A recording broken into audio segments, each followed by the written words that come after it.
ನಗು ಅಂತಕ್ಕಂತಹ ಒಂದು ವಿಷಯಕ್ಕೆ ನಾವು ಪೂರ್ಣಾಯುಷ್ವಂತರಾಗಿ ಬದುಕಬೇಕು, ಆರೋಗ್ಯವಾಗಿರಬೇಕು ಅಂತ ಎಲ್ಲರದ್ದು ಬಯಕೆ.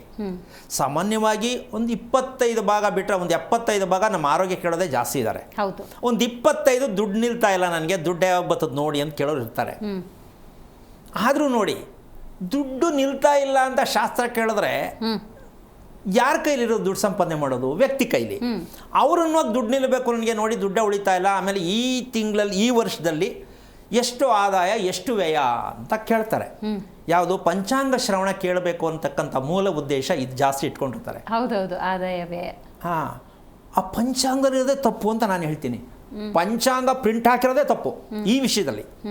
ಯಾಕೆ ಅಂದರೆ 2 ದೊಡ್ಡ ದುರಂತವಾಗಿ ವಿಚಾರ ಇದೆ ಪಂಚಾಂಗದಲ್ಲಿ, 2 ದುರಂತವಾದ ವಿಷಯಗಳು.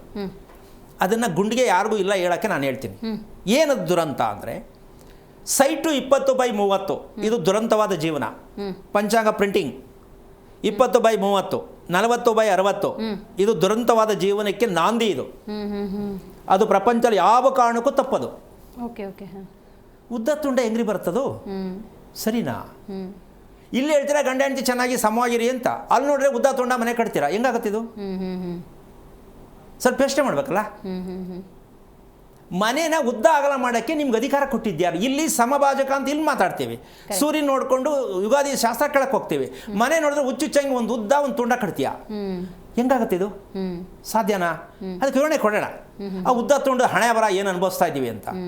ಈಗ ಇಲ್ಲಿ ಕೂತ್ಕೊಂಡು ಜ್ಯೋತಿಷ್ಯ ಹೇಳೋ ಪುಣ್ಯಾತಮರಿಗೆ ಅಗಲ ಉದ್ದ ಇರೋರು ಜ್ಯೋತಿಷ್ಯ ಬೇರೆ ಹೇಳ್ತಾರಾ? ಇಲ್ವಲ್ಲ.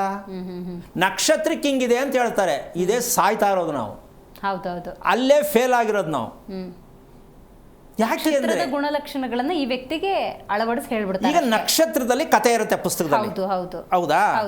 ಈ ನಕ್ಷತ್ರದಲ್ಲಿ ಹಿಂಗ್ ನಡೆಯುತ್ತೆ, ಹಿಂಗಾಗತ್ತೆ ಅಂತ ಹೇಳ್ಬಿಡ್ತಾರೆ. ಈ ವ್ಯಕ್ತಿ ಕತೆ ಜೊತೆಗೆ ಮನೇಲಿರೋ ಅಳತೆ ಒಂದೇ ಇದೆಯಾ? ಸ್ವಲ್ಪ ಯೋಚನೆ ಮಾಡಿ. ಅಂದ್ರೆ ಸಮೀಕರಣ ಆಗ್ತಾ ಇಲ್ಲ. ಅಲ್ರಿ, ಒಬ್ಬರು 40 ಅಡಿ ಮನೆ ಕಟ್ಟವನೆ, ಇನ್ನೊಬ್ಬ 60-80 ಮನೆ ಕಟ್ಟವನೆ, ಇನ್ನೊಬ್ಬ 20-30 ಮನೆ ಕಟ್ಟವನೆ. ನೀವೆಲ್ಲ ಒಂದೇ ಶಾಸ್ತ್ರ ಹೆಂಗೆ ಹೇಳ್ತೀರಾ? ಇದು ಅರ್ಥ ಆಗ್ಬೇಕಲ್ಲ ನಮ್ಮ ಜನಕ್ಕೆ.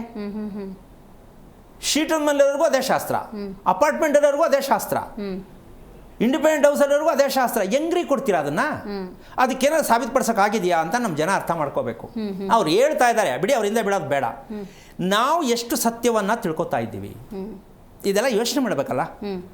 ಎಷ್ಟೋ ಜನಕ್ಕೆ ಕಾಕತಾಳಿ ಥರ ಆಗಬಹುದೇನೋ, ಎಷ್ಟೋ ಜನಕ್ಕೆ ಉಲ್ಟಾನೂ ಆಗತ್ತೆ. ಇದಕ್ಕೆ ಕಾರಣ ನಮ್ಮಲ್ಲಿರ್ತಕ್ಕಂತಹ ಜ್ಞಾನದ ಕೊರತೆ.